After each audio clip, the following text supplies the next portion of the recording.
The U.S. State Department has recently expressed disappointment at the Indian government's refusal to allow a delegation on religious freedom to visit the country this week.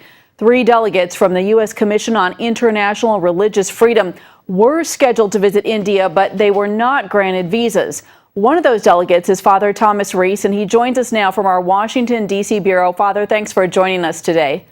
Good to be with you, Heather. What was the purpose of your delegation's scheduled trip to India? Well, the reason we like to visit countries is so that we can get the actual facts and circumstances of the situation of religious freedom in a country by visiting it, by talking to religious leaders, talking to people on the ground, and also talking to government leaders to get their side of the story. Our responsibility is to advise the President and the State Department on the situation around the world in terms of religious freedom. And India is one of the places that we wanted to get a first-hand view and understanding of the situation so we could be very fair and accurate in our report. Father, did the Indian government give any reason for not granting the visa to you? No, not really. This is actually the 3rd time that they have turned us down, not given us visas, which is kind of sad. I mean, India is a dynamic democracy. It claims to be a non-sectarian state. It has pledged itself to international agreements on religious freedom. So what is it hiding? Why isn't it willing to have us come and look at the situation? And what is the situation that you wanted to look at? What are the concerns about religious freedom in India? Well, one of the biggest concerns is there's a lot of interreligious conflict and violence going on. There have been situations where thousands of people have been killed in conflicts between Muslims and Hindus. We've seen situations where churches have been burned, been attacked by mobs. And sometimes the police are there and they're just standing by doing nothing or, participating. This is not the way governments should act, not governments that are committed by their constitution and international agreements to protecting religious freedom. And what have you seen with Christian churches as targets in particular? Is the violence there increasing? What's going on with that? Well, what's most disconcerting is that recently there's been a lot of Hindu nationalist groups that have been pushing an all Hindu India agenda, basically telling Christians go to Europe. India is only for Hindus. Telling Muslims go to Pakistan.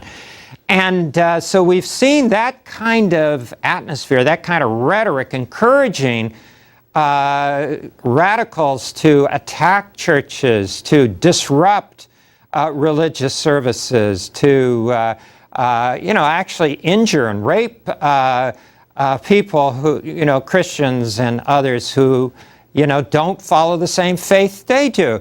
This is just terribly unacceptable. And some of these groups, frankly, are groups that support the party of Modi, and he needs to speak out against it. He needs to condemn it.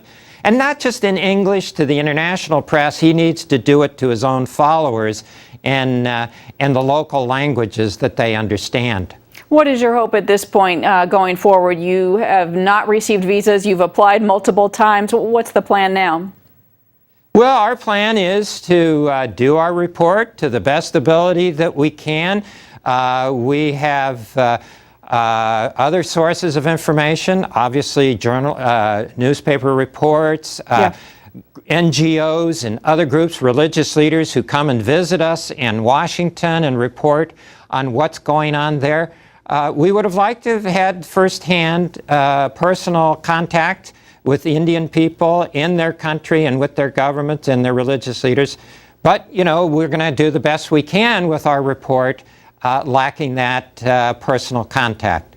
All right, and Father, can you tell us a little bit more about these radical Hindus and their attacks on churches? I know our audience is especially interested in that. Well, it's really bad.